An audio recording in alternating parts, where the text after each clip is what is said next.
Hello and welcome to another episode of the Working Conversations podcast, where we talk all things leadership, business communication, and trends in organizational life.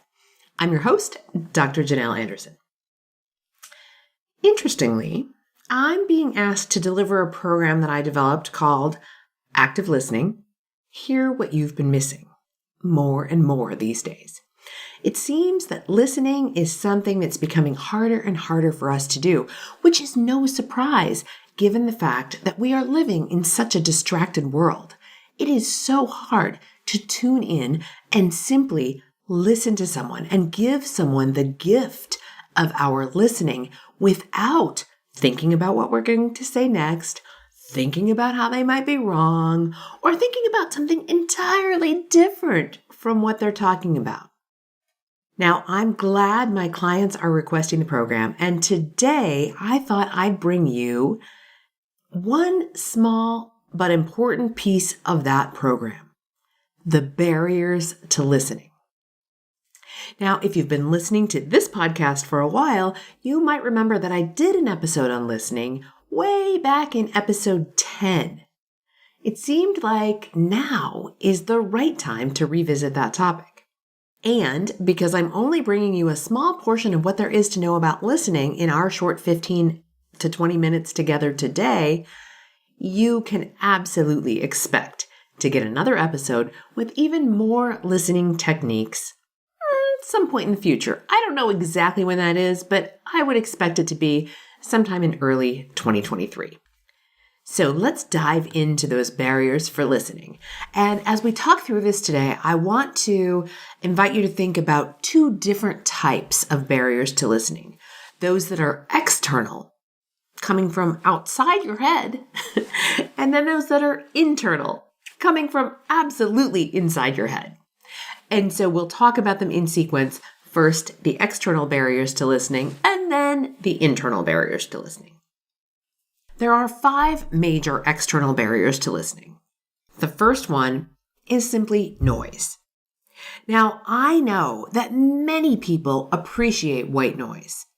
White noise in a coffee shop, white noise in the office, and in fact, many businesses have white noise machines putting white noise into the space, whether that's a low humming or some slight music, something in the space so that we're not hearing what's happening in the next cubicle or the next office quite so readily. So again, whether that's by choice, going to a coffee shop, a library, or somewhere like that to work and hear that white noise, or whether it's your organization pumping that white noise in so that you're not inclined to overhear other conversations, noise can be a factor that helps you listen. But for many people, external noise is a barrier to listening. Now, there's a couple of different types of external noise. One of those types is external noise that could be something outside of your building. It could be a jackhammer, it could be a lawnmower, or here in Minnesota, soon it could be a snowblower. And that noise could be distracting to you. Not the kind of white noise that helps you focus. And in fact, that same noise might help somebody focus, but might make somebody else completely distracted.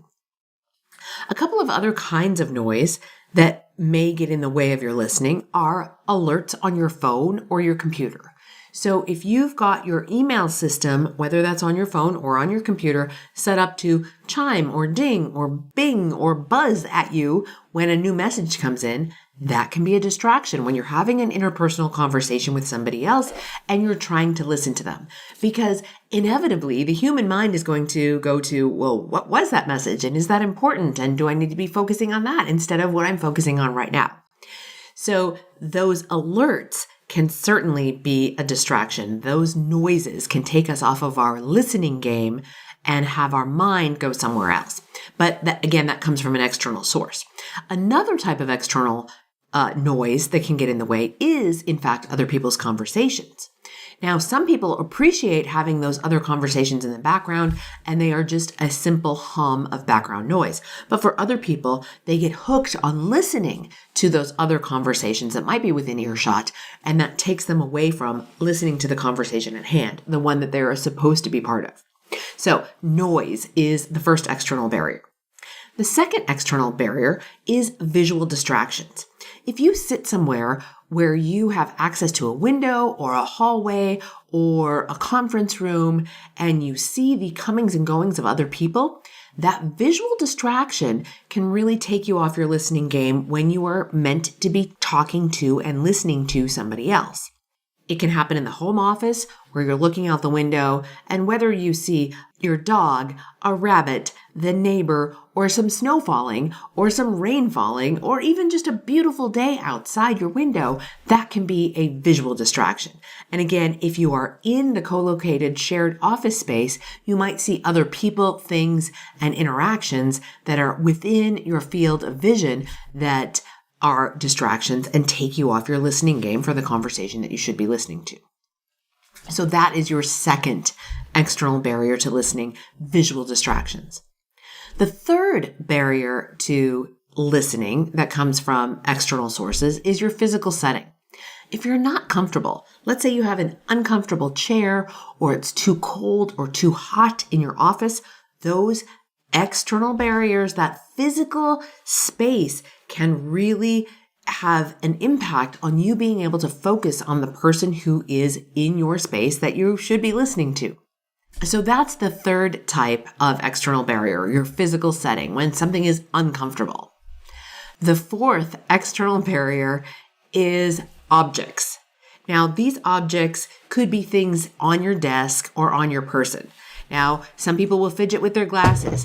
Some people will click a pen. And in fact, I don't keep a pen anywhere near me when I'm recording a podcast or delivering a program, whether that's a keynote or a training, because if it is a pen with a clicker, I will very likely click it and distract myself, probably as well as the audience. Likewise, if it is a pen that has a clip on it that you could clip onto your shirt or onto a notebook, I will slide my thumb under that clip and more likely than not break that clip off. So that object for me is going to create a distraction for me to listen to others and probably for others to listen to me as well. So physical objects can get in the way. Now, I also want to add that I know there are kinesthetic learners and kinesthetic listeners who love to knit or fidget or have a fidget spinner or a squishy or something that they are using as a device to actually keep them focused on the conversation. So this one about objects can go both ways. Sometimes objects will help you be a better listener if you're a kinesthetic listener and learner. And if you're not a kinesthetic listener and learner, those objects can get in the way of your listening. And then the fifth and final external barrier that I want to talk about today is the actual other person that you are listening to. It could be their appearance. It could be their mannerisms. It could be gestures. Maybe they're a person who talks with their hands a lot and you're so focused on their hands that you're not paying attention to what they're actually saying. Or it could be something about their accessories or their clothing. Maybe you like their clothing. Maybe you dislike their clothing. Maybe you like their accessories or you dislike their accessories. But your mind can get hooked on those external features of the person, and that can take you away from closely listening to what they have to say. So just as a quick recap, those 5 external barriers are outside noise, visual distractions coming from your outside world, the physical setting that you're in, too hot, too cold, too uncomfortable in some other fashion, objects, physical objects, and then the person themselves. So those are your 5 external barriers. Now, for the most part, with the exception of the last one, the other person, external barriers are pretty easy to deal with. You can move to a different location to get away from the noise.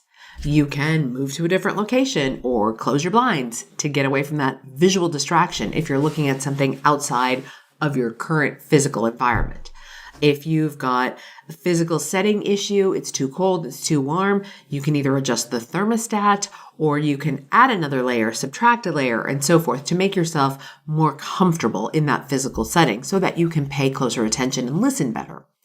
In fact, I was a speaker at a conference recently where I saw the best attendee gift that I think I have ever seen.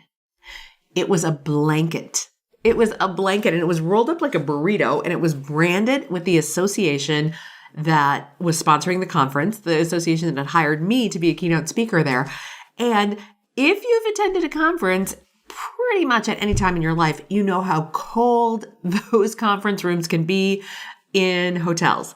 And this conference planner who was in charge of this conference knew that and purchased blankets that, again, they rolled up into this nice little burrito shape with a nice Velcro closure, branded with their association's brand on it. And it was a brilliant attendee gift. In fact, I was a little bit jealous. Quite often, I get one of the attendee gifts when I'm the keynote speaker. Nobody offered me one that day. I was like, that's okay. I'm here to be the speaker. I'm not here to necessarily get their gift, but I loved it. I thought it was just absolutely brilliant and a great way to address that external barrier of the physical setting, those hotel conference rooms being way too cold. All right, then fidgets. Again, you can take those fidgets out of your physical space, much like I take the pens with the clickers and so forth out of my physical space so that I don't get distracted by them or I don't distract my audience with them. And then, of course, the person, you can't necessarily do that much about the person. The person is the person that you're listening to. And so there isn't an easy fix for removing the person from the circumstances in order to be a better listener. That's one you're just going to have to transcend and work to transcend on your own and listen to their message rather than being distracted by their physical appearance or the fact that you don't like them that much. Listen to the last episode, episode 82, if you need some strategies on how to deal with somebody that you don't like that much. All right, but we didn't get into listening in that episode. Now, having covered those external barriers, let's move on to some internal barriers. Now, these are the things that are happening between the ears, the things happening in your mind that get in the way of your good listening. The first of these is anxiety. Now, never before, at least in my lifetime, have we had as much anxiety as we have had in the last 2.5 years living through a pandemic. So whether your anxiety has to do with worry and concern about the pandemic or about something completely different from the pandemic, it could be your personal finances, it could be what's happening with your children or your marriage or something work-related or anything in the world, that anxiety can come between you and you closely listening to the person who's talking. When you have anxiety getting in the way of you listening, it can be very helpful to have an avenue. And with each of these internal barriers, I want to pair the internal barrier with a solution or a couple of ideas that you might entertain as solutions to those internal barriers. So for anxiety, I would recommend using your employee resource program to find a therapist or counselor or somebody that you can talk to about your anxiety so that you can get that out of your head and it's not getting in the way of your work, getting in the way of you listening at work or listening in your personal relationships. Another great avenue for processing anxiety is journaling. So writing down all of those things in a journal in a very private space that no one else is going to read, where you can process that anxiety and really set it aside so that when you're at work or when you're in your interpersonal conversations in your personal life, you can absolutely focus on what's being discussed. The second internal barrier that I want to talk about is self-absorption. And this is focusing on your own thoughts instead of the speaker. So self-absorption sounds kind of egocentric and super focused on yourself. But self-absorption as an internal barrier to listening is really the fact that you're thinking your own thoughts instead of actually paying attention to the person who's talking. So to be absolved of that self-absorption, it's really important to remind yourself, I get this moment and only this moment with this person. And I've done a couple of episodes on really focusing on being in the now and being present. And I'll link those up in the show notes so that you can go listen to those if you are sometimes wrapped up in your own thinking rather than being focused on the other person. It's so helpful to remember that all we have is this moment and this moment and this moment. And when we can be fully present with somebody else instead of absorbed in our own thoughts in this moment, that is an absolute gift to the other person. So self-absorption is the second internal barrier. The third internal barrier to effective listening is mental sluggishness. Now, we all have a certain time of day when we're at our most mental acuity and our mental best. And when you are not at your mental best, like let's say you're a night owl and you're in a meeting early in the morning, that mental sluggishness will certainly get in the way of you being able to listen as effectively as if you were having the same conversation or in the same meeting much later in the day. So being aware of when we are able to process complex information best, and then pairing that up with when we're having the conversations where we need to listen the closest, or if we're taking a class, to take that class when we are able to listen our best, and really making some intentional focus to pair up what we know to be our best time of day for mental acuity with those times when we need to listen the best. So if mental sluggishness is one of the things that's getting in your way of listening well, I want you to take a very close look at your daily schedule and think about when you're at your best, and see if you can't do some things to manipulate your schedule a bit so that the times when you need to listen most closely are the times when you are at your highest mental acuity and focus. All right, our fourth internal barrier to effective listening is simply boredom. If we're just not that interested in the topic, just not that interested in what the other person who's talking to us has to say, it can be easy to check out just simply out of boredom. So if boredom is an issue for you in your daily listening, I want you to do what you can to find a reason to listen to the person that you're talking with. And I don't care if it's your coworker or your boss or your client or your spouse or your child. There is a reason why you should be listening. There is a reason that you can hook into that will get you to care about it. So if it's your child, you can remember that they're not going to be around. Let's say if they still live in the house with you, they're not going to be around forever. Or if they're a young adult, they're not going to be this age going through these things for this long. So this is the moment. Let's seize this moment, seize the day, and listen to them. So find a way through your boredom to get to a place where you can be genuinely interested in what the other person has to say. And, if not, then find yourself a reason to excuse yourself from the conversation. Because if you simply cannot find a reason to stay present, then don't. Now, I will add though, if it's a work situation that you are required to attend, then I would suggest as a strategy to circumvent your boredom, take some notes, doodle, stay present with the material in a way that it can engage you. And again, taking notes, doodling, and sketching the content can be a great avenue to address boredom. The next internal barrier to listening is arrogance. This is when we think we have nothing to learn from the person who's talking.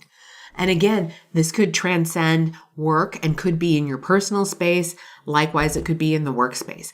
If you don't think you have any reason to listen to the person who's speaking, the best antidote for that is humility.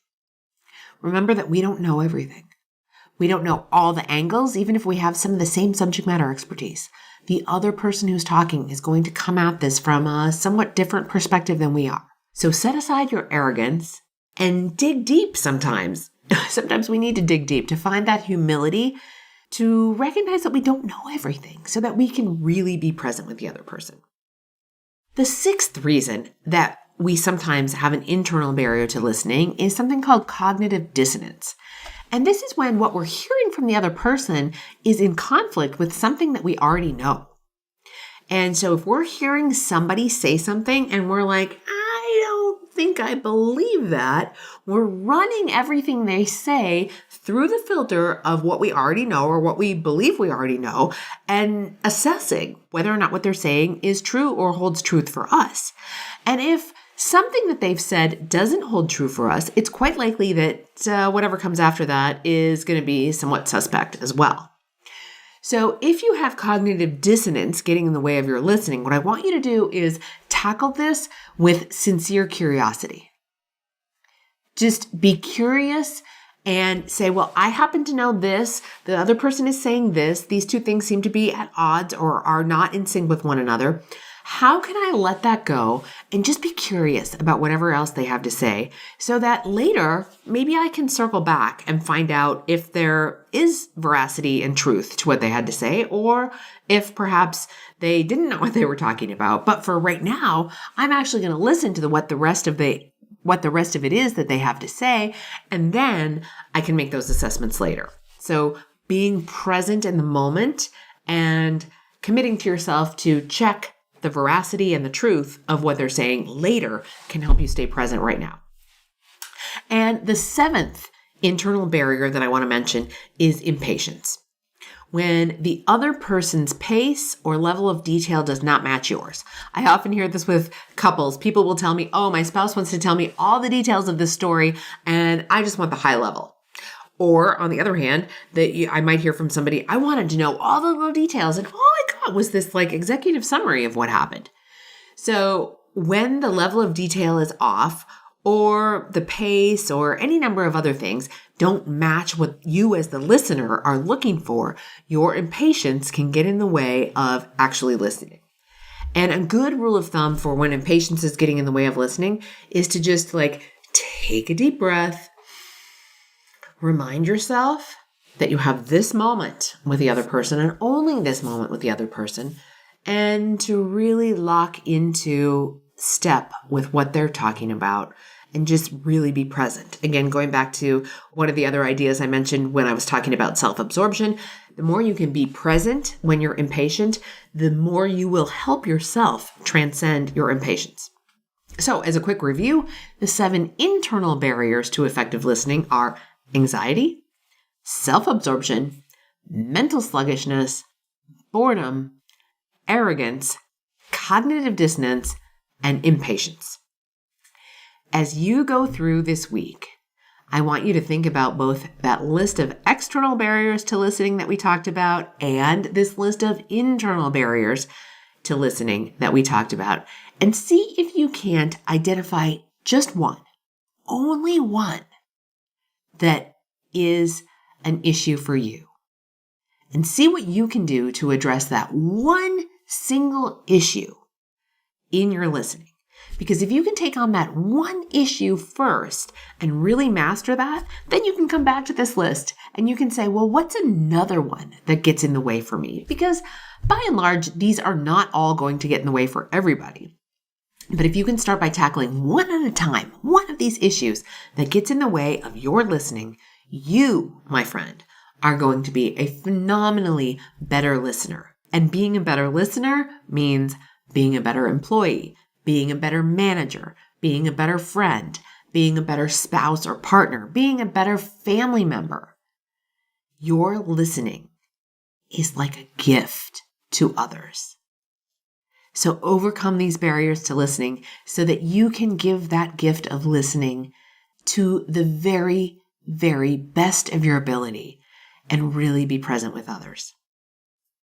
All right, my friends, until next time, be well.